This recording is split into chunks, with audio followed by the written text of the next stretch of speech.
At the time I'm recording this, Team Fortress 2 has roughly 50,000 people playing at once. That sounds like a massive number, and for a game that is almost 2 decades old, it kinda is. But TF2 is no longer sitting comfortably among the 10 biggest games on Steam. Depending on the time of day, it is now usually much further down the list. So, is Team Fortress 2 actually dying? Well, the simple answer is no, but the more honest answer requires some explanation. For years, looking at TFT's player count was almost useless. Steam might say that more than 100,000 people were playing, while the actual servers felt nowhere near that populated. A significant part of the count came from bots, idling accounts, and other automated activity. Then Valve finally began taking action against the bot problem. Casual mode became playable again. You could join a match without immediately being greeted by 5 spinning snipers blasting music through the voice chat. Cheating has not completely vanished, obviously, but the situation is far better than it was during the worst years of the bot crisis. And something interesting happened after that.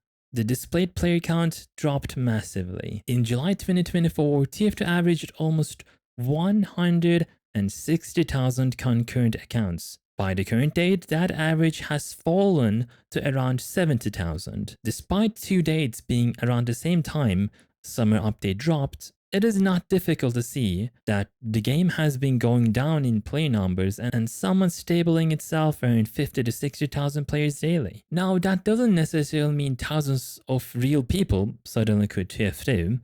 A large part of that difference was probably the removal of bots and automated accounts. I cannot honestly tell you exactly how many human players have left. We can safely say that the reduction of players is probably from both. There are less bots, and also some players did quit, or at least play less frequently. Play numbers still goes up with the seasonal updates, then loses many of them when the excitement fades. So the game isn't collapsing overnight, but it also isn't really growing anymore. The game is just surviving. The reason TF2 has survived for this long is not just Valve.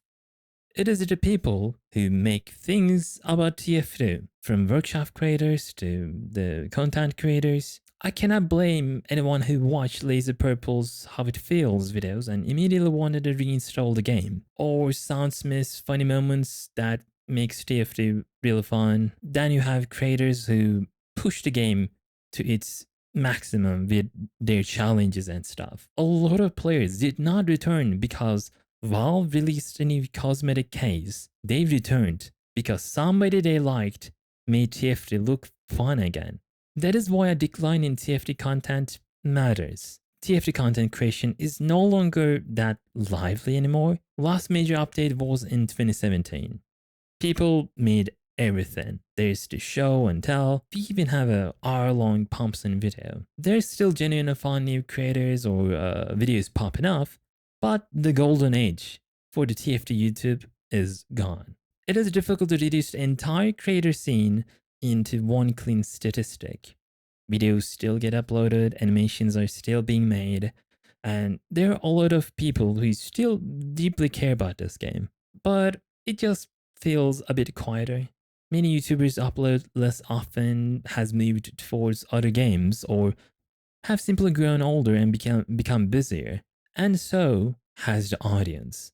When TFT does not receive a substantial official content, and fewer large creators are producing videos about it, there are fewer opportunities for somebody completely new to discover the game. The community has kept TFT alive, but even the strongest community needs something new to talk about. TF2 technically still receives updates.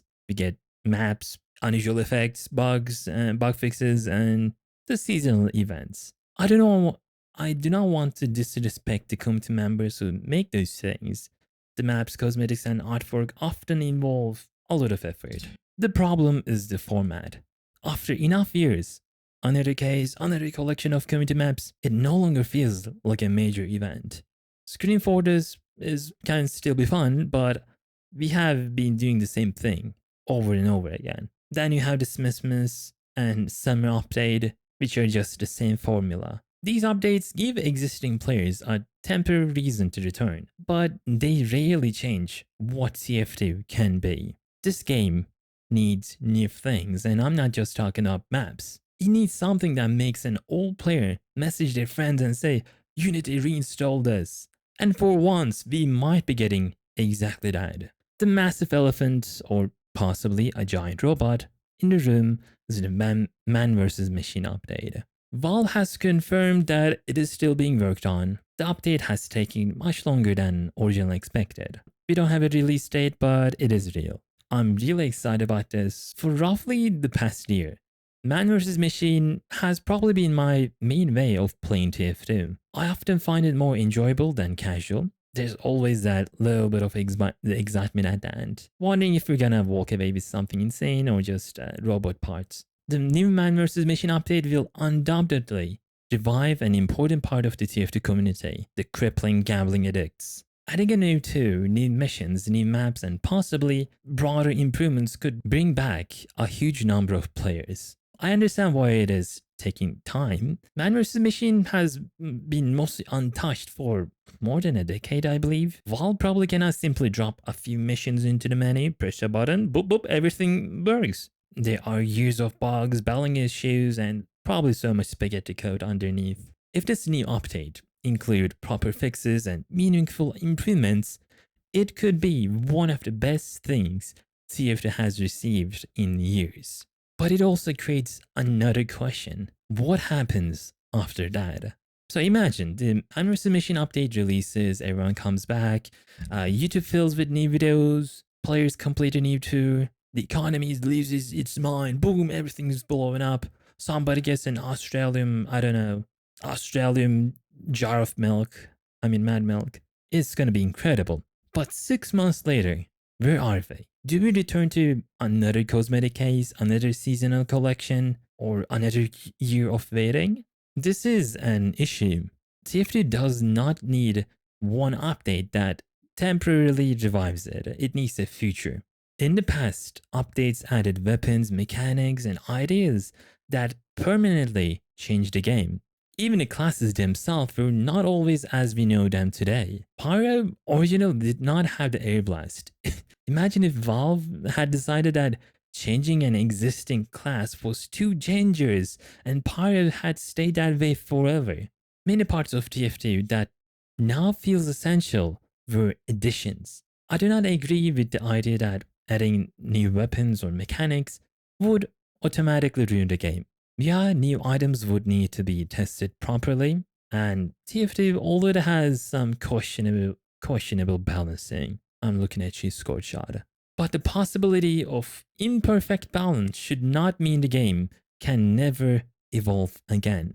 Even one or two properly designed weapons could generate months of discussion, videos, loadouts, and challenges. And I believe TF2 became such a great game because it was willing to change. It was willing to experiment with things. It wasn't just a copy of paste of another game. Preserving the game should not mean freezing it permanently in 2017. Now, there's another reason TF2 feels smaller, and that one is not Valve's fault. We got older. A lot of us started playing this game when we were kids. Now I have graduated from university and I'm working at McDonald's. TF2 is simply not as large a part of my life as it once was. I imagine the same is true for many people watching this. We have, jobs, education, responsibilities, and different hobbies. Even when we have the time to play, something that entertained us for thousands of hours may no longer create the same excitement. That is normal, but it is also sad because I still want to play TF2. Sometimes I open up the game because I remember how much fun I used to have. Then I play 2 matches, close it, and realize I was chasing the memory of TF2 more than the game I was actually playing. A meaningful update cannot make us kids again, but it can give us new experience rather than asking us to repeat the old one forever. The age of the game creates another problem. The people who never stop playing have become extremely good. TF2 has had largely the same dedicated player base for years. When somebody has played for 2,000, 5,000, or 10,000 hours, they are naturally gonna understand every map, every movement, and every trick. So you come home after a long day and open up TFT because you wanna relax. Then you meet Mr. Spy XXX with an anime profile picture who has apparently dedicated his entire life to making sure you cannot walk out of the spawn without being backstabbed. Now, this is not unique to TFT. Almost every old multiplayer game develops a highly experienced core audience, but it makes attracting and retaining new players much harder. TFT teaches very little. Its matchmaking does not always create balanced teams, and the skill difference between a new player and veteran can be enormous. The game can still be wonderfully casual and chaotic.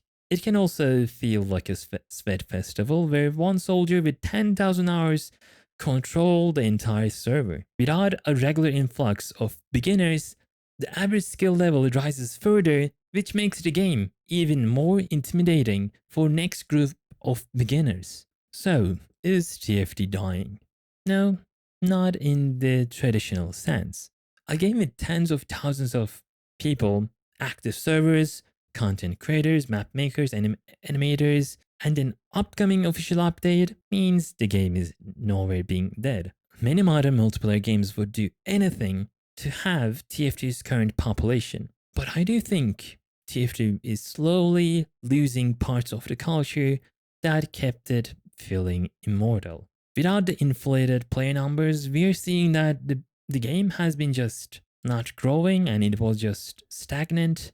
People are kind of talking less about the game. Seasonal updates gives us content, but they don't change anything. Some of the core audience are moving on, while new players enter a game dominated by people with so much skill. The next major burst of excitement for TF2 is tied almost entirely to the Man vs. Machine update that still has no release date. But I don't think TF2 can survive forever on nostalgia alone. Keeping TF2 alive requires both sides.